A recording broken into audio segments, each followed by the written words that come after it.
السلام عليكم، واش راكم؟ مرحبا بكم معايا. ان شاء الله في هذا الفيديو لقاكم كامل بخير وبصحه جيده. اليوم جيتكم بوصفه تاع غولي ولا سويس رول بالشوكولا والفرامبواز وكريمه الماسكاربون. هذا الوصفه بزاف مليحه ناجحه. لو بسكوي غولي يجي بزاف طري، حتى كي تلفيه ما يتكسرش معاك، والطريقه تاعو جد سهله لانه بزاف بنات طلبوا مني ندير لهم لاغوسات تاع بسكوي غولي. راني جيتكم بالوصفه، ان شاء الله ما تبخلوش عليا بلي جام ولي كومونتير والبارطاج باش تعم الفائده. شوفوا مام لي شوت لي قعدولي تاع لو بسكوي وكريمه الماسكاربون درتهم ديفيغين رولي بزاف بنين طري متشرب مع كلاصاج الشوكولا. استعملت الشوكولا الوجدان، الشوكولا السوداء، كلاصاج يجي بزاف هايل والطريقه جد سهله. شوفوا لو بسكوي كيفاش يجي ما شاء الله. تقدروا هذه الوصفه تعتمدوها كامل في لي غوسات تاع الباتيسري، تقدروا ديروها في لي تارت، في لاير كيك، في لي فيغين، لكم الاختيار. ما تنساوش تشوفوا الفيديو من الأول للأخير لأنه المراحل والطريقة أهم من المكونات.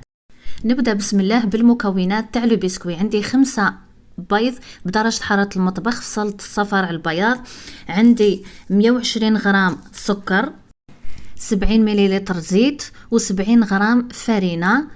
ونشا درت 20 غرام، والكاكاو الخام بدون سكر استعملت 30 غرام. كيس فانيليا،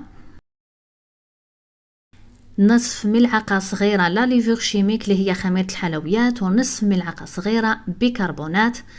وما تنساوش القرصة تاع الملح باش نديروها في بياض البيض. اول حاجة في ريسيبيون راح نبدأ نخلط الصفار. ضفت له كيس فانيليا وراح نستعمل السكر، ندير غير نصف الكمية، والكمية اللي بقات لي راح نطلع بيها البياض. نخلط بالضراب اليدوي حتى يبدا يذوب لي السكر والصفار يتغير اللون تاعو ويولي كلاغ. حنضيف الزيت، طريقة سهلة بالبزاف. وراح نبدا ننخل المواد الجافة. بالنسبة للو بسكوي ولا الجينواز دايما المواد الجافة انخلوهم هكا باش الجينواز يجيكم مهوي اطري. نغربل المكونات الجافة ونعاود نخلط بالفوي مليح. راكم تشوفوا باللي الخليط تاعنا متماسك. ما تخافوش لانه راح نضيفوا له الحليب يطلق روحه. الحليب راني نسيت ما قلت لكمش في المكونات، استعملت 80 مليلتر حليب يكون عادي بدرجة حرارة المطبخ. نضيفه للخليط ونبدا نخلط حتى نتحصل على قوام يكون لماع وليس. شوفوا القوام تاعو كيفاش جا بغيون. نخليه على جهة. نجيب ريسيبيون اخر ونبدا نطلع البياضوناج. راح ندير قرصة ملح ونبدا نطلع فيه. حاولوا ما تزيدوش السرعة بزاف حتى يتبدل اللون تاعو. بعدها راح نضيف السكر، نديرو على 3 دفعات. كي نضيف الدفعة الاولى تاع السكر راح نزيد من السرعة تاع الباتور هكا باش يكون البياض تاعنا طالع مليح، يكون اوناج وفي نفس الوقت يكون متماسك ولماع. نطلعو مليح حتى نتحصلوا على هذا لاميرانغ تكون متماسكه. وكي نقلب البول الخليط تاعي ما يهبطش ما يطيحش. هنا راح نتوقف. شوفوا الخليط تاعنا كيفاش يكون متماسك. بعدها راح نضيفه للخليط اللي درناه من الاول، الخليط تاع الصفار. ندير الدفعه الاولى نخلط بالضراب اليدوي بطريقه عاديه، والدفعتين اللي بقاولي راح نخلط من تحت للفوق هكا باش لو بسكويت تاعي ما يهبطش،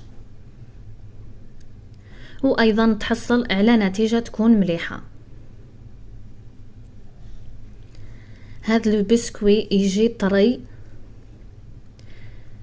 هش وما يجيش ناشف. المره هذه درت معكم تاع الشوكولا. ان شاء الله في فيديوهات اخرى راح نشارككم لو بسكويت تاع فانيليا، ذوق فانيليا. درت البلا اللي يدخل للفرن، غلفته بالبابي كويسون، الديامتر تاعو 34 في 32 سنتيمتر. الفور شعلته قبل ب10 دقائق على 180 درجة. نحط له بسكوي طيب من تحت ومن فوق مدة 15 دقيقة ما تفوتوش، لانه الخليط اللي فيه الكاكاو راهو يطيب توت سويت. نجبدو من الفرن، شوفوا لو بسكوي كيفاش جانا طالع، وراح نقلبو في بابي كويسون اخر.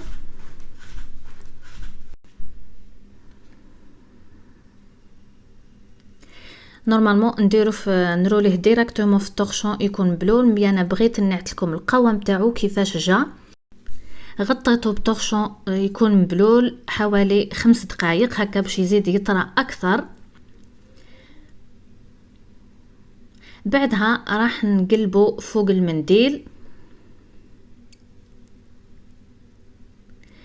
لانه بغيت نتخلص من الطبقه الفوقانيه هكا باش لو بسكوي تاعي يجي مفيني. واذا ما بغيتوش تقدروا تخليوها، لكم الاختيار. انا بغيت نحيها هكا باش يجي المنظر تاعو يكون جميل. شوفوا لو بسكوي كيفاش يجي طري ما يتكسرش. تالمو عذبته نرولي فيه ونطبق فيه حتى نكسرته. مي معليش في خاطركم، على جالكم التومه تستاهلوا. شوفوا يجي ما شاء الله، لانه فيه بيكربونات والحليب هذو كامل يمدوا طراوه للجينواز.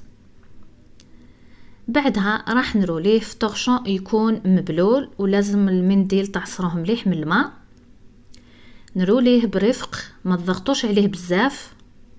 وقبل ما نغلفه بالطورشون في الاخير راح نقص بالسكين، نقطع بالسكين بهذه الطريقه. نميل السكين تاعي ونحاول نحي الجانب هكا باش من بعد الرولي كي نحشيه بالكريمه يجيني مفيني ونتحصل على شكل حلزوني. نخلي على جهه.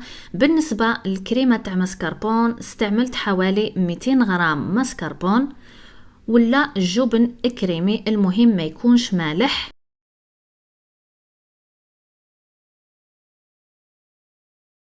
الكريمه هذه تجي بنينه بزاف. بعدها راح نضيف السكر، درت 4 ملاعق اكل ما يعادل 80 غرام. بعدها راح نضيف لافاني، درت فانيليا سائله، المهم اي نوع فانيليا متوفر عندكم. حوالي ملعقه اكل. نضيف لاكريم فريش، لازم ماتيار غراس تاعها يكون 30% فما فوق وتكون بارده. درت 125 مليلتر من الكريمه. نطلع المكونات كامل بالباتور حتى الكريمه تاعنا تتماسك. من الاحسن الكريمه ديروها قبل بربع سوايع ولا 5 هكا باش تخليوها تروبوزي في الثلاجه وتتماسك. بالنسبه لكلاصاج الشوكولا استعملت شوكولا الوجدان السوداء، درت 150 غرام. الكريمه السائله 180 مليلتر. سخنت الكريمه تاعي مليح ودرتها فوق الشوكولا. بالنسبه للشوكولا تقدروا ديروا شوكولا نوار وتزيدوا لها شوكولا بالحليب، ولا ديروا شوكولا ذوق نوازات، لكم الاختيار. انا ما بغيتش نديرها حلوه بزاف، عليها درت الشوكولا السوداء. نخليها تروبوزي 5 دقائق. بعدها راح نخلط الغاناش، نخلط حتى نتحصلوا على قوام يكون ليس ولماع.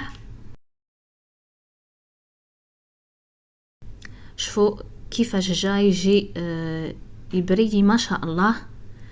والكلاصاج دائما خليوه في الاخير حتى تحشيو لو بسكوي غولي تاعكم وتخليوه يبرد. بعدها راح ديروا الكلاصاج هكا باش يجيكم لماع وما يديلكمش بزاف.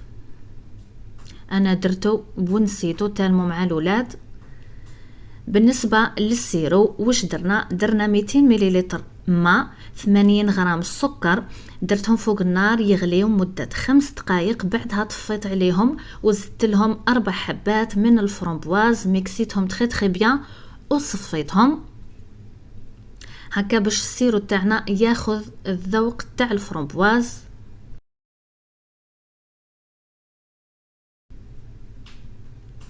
بعد ما برد لي البسكوي راح نبدا نحشيه.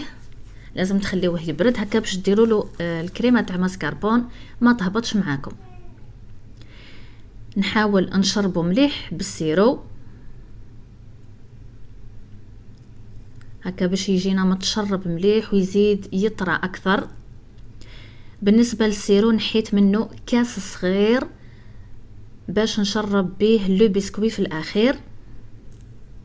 بعدها راح ندير الكريمه.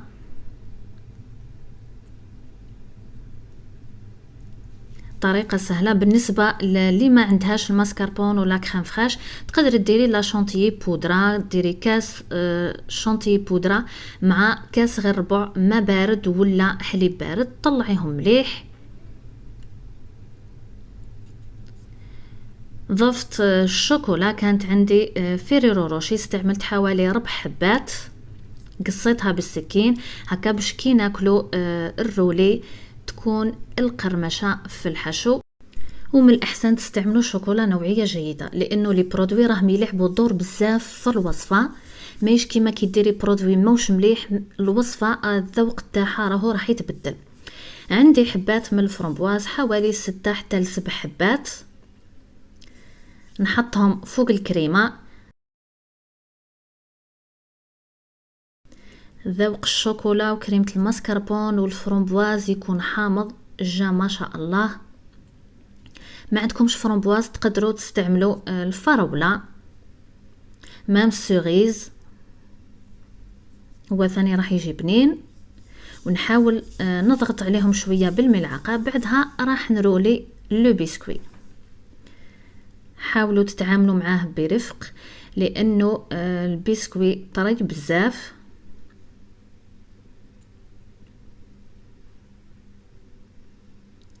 الطريقه تاعو سهله جدا.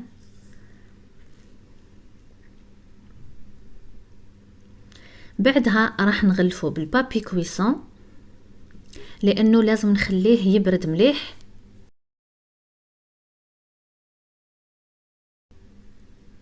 نخليه حوالي 20 دقيقة في الكونجيلاتور. بعد ما خليته برد راح نسقيه بالسيرو اللي كنت قلت لكم خليت كاس صغير، لازم نسقيه من فوق باش نزيد ندير الكريمه.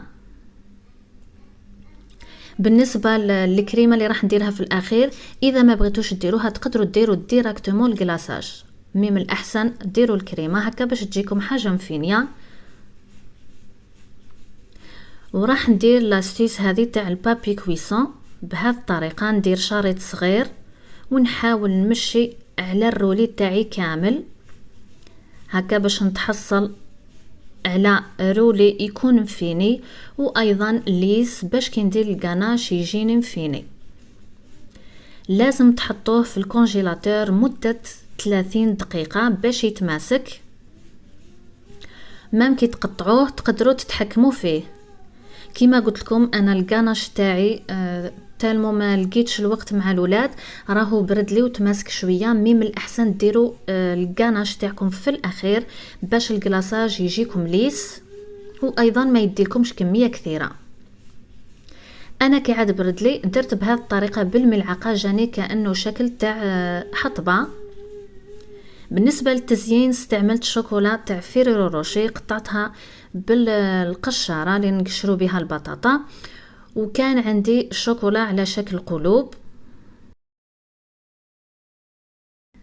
نزين بالشوكولا ونزيد حبات من الفرامبواز.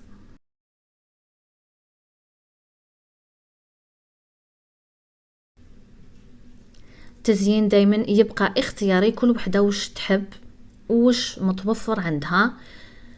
وفي الاخير زدت لي فايدور. بالنسبه لي شيت لي قعدوا لي من لي بسكوي والكريمه الماسكربون درتهم ديفيغين، جاو بنان ما شاء الله. وزدت فيهم الكونفيتور تاع الميرتيل، جاو بنان مع لو بسكوي متشرب. نكهة الشوكولا جاو ما شاء الله، يعني درنا عصفورين بحجر واحد. لو بسكوي غولي وزدنا معاه ليفيرين. نقص معاكم قطعة باش تشوفوها طرية، تجي هايله. الحماضه تاع الفرامبواز والشوكولا مع كريمه الماسكربون جا ما شاء الله. غير جربوا هذه الوصفه، وايضا جات متشربه.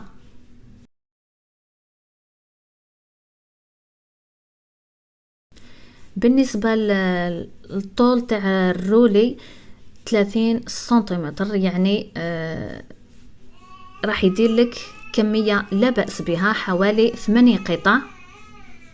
شوفوا كيفاه جا بنين طري متشرب. وكما قلت لكم لي برودوي راهم يلعبوا دور في الوصفه، وان شاء الله تعجبكم الوصفه وتجربوها. نلتقي ان شاء الله في فيديو اخر مع وصفه اخرى. السلام عليكم.